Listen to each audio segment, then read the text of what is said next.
আরে ও তো কাউকে পাত্তাই দেয় না, আর তো তুই। ও আমাকে পাত্তা দিবে, আমার সাথে প্রেমও করবে। চ্যালেঞ্জ, আমি ওর সাথে প্রেম করবো। ওকে। আরে এই শোনো না, কই যাচ্ছো? সরি, আমি আপনাকে চিনি না। আরে তুমি যে আমাকে চেনো না, এটা তোমার ব্যর্থতা। আমরা তো একই ডিপার্টমেন্টে পড়ি। এই যে চশমা যে পরো, চশমা কি পাওয়ার আছে? দেখো কিছু আশেপাশে। আমার হাতটা ধরো, ধরো, নাহলে মাথা ঘুরে পড়ে যাবো রাস্তায়। ধরো, আরে ধরো হাতটা।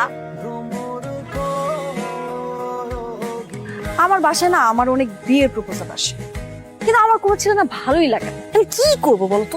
যাকে ভালো লাগে তাকে দেখে বিয়ে করে ফেলেন। তোমাকে আমার পছন্দ হয়েছে।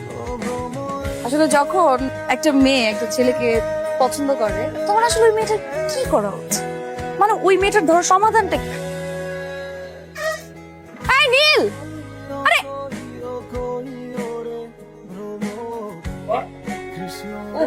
দেখা পাই তো। সরি, আমি আসলে খেয়াল করি না। আজকে কিন্তু তোমাকে খুব সুন্দর লাগছে, হ্যাভি লাগছে আজকে। কই যাচ্ছ? কাজে যাচ্ছ? শোনো, কাজ শেষ করে আমার সাথে তুমি বাসা যাবা, আর এখন থেকে সবসময় ভার্সিটিতে আমার সাথে আসবা।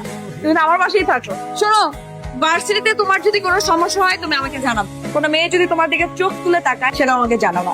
কারণ মেয়ের চোখ আমি তুলে, মনে থাকবে। যাও। মাথায় সমস্যা নাকি? তোরা যা, আমি আসতেছি। কি হয়েছে? মন খারাপ নাকি? নাকি মন খারাপ? কয়দিন পরে গ্রাজুয়েশন কমপ্লিট করে ভার্সিটি ছেড়ে চলে যাবা, আমাকে ছেড়ে চলে যাবা, এই জন্য।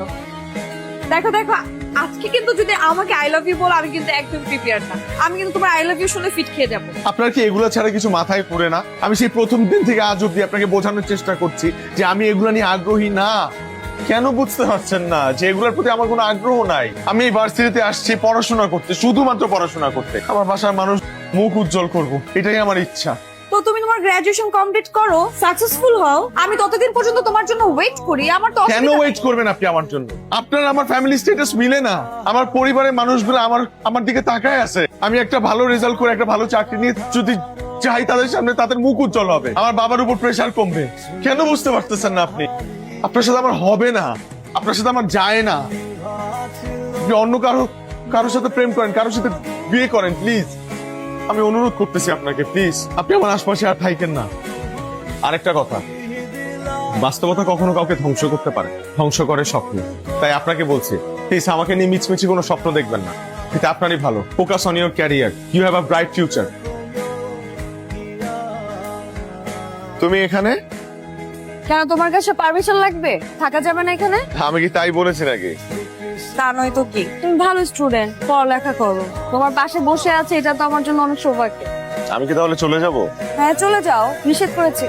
কতদিন পর তোমার সাথে আমার দেখা, বলো তো? 3 বছর 6 মাস 2 দিন। 3 বছর 6 মাস 2 দিন, এটাও তোমার মনে আছে? হ্যাঁ মনে থাকতেই পারে, আমার মেমোরি অনেক শার্প।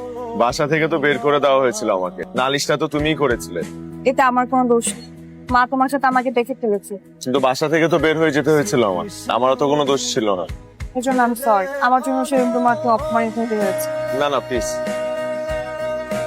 তোমার নাম্বারটা পেতে পারি? এখন আর এইসবের সময় নেই আমার। আমি আমার ক্যারিয়ার নিয়ে অনেক সিরিয়াস, লাইফ অনেক সাকসেসফুল হতে চাই। রাজশাহীতে যাচ্ছি প্রভাষক পদের জন্য ইন্টারভিউ দিতে, আর মা বাবার মুখ উজ্জ্বল করতে হবে। আমিও তো রাজশাহী যাচ্ছি ওই একই পদের জন্য ইন্টারভিউ দিতে, কিন্তু লাকিলি ওরা দুজনকে নিচ্ছে। ভালোই হলো, চলো দুজন মিলে একসাথে যাই। যদি ভাইবাটা ভালো হয় তাহলে একসাথে চাকরি করব সারা জীবন। আমি তো সারা জীবন একসাথে থাকতে চেয়েছি। এখনো তো অনেক দেরি হয়ে যায় না, আমরা চাইলে এখনো সারা জীবন একসাথে কাটাতে পারবো।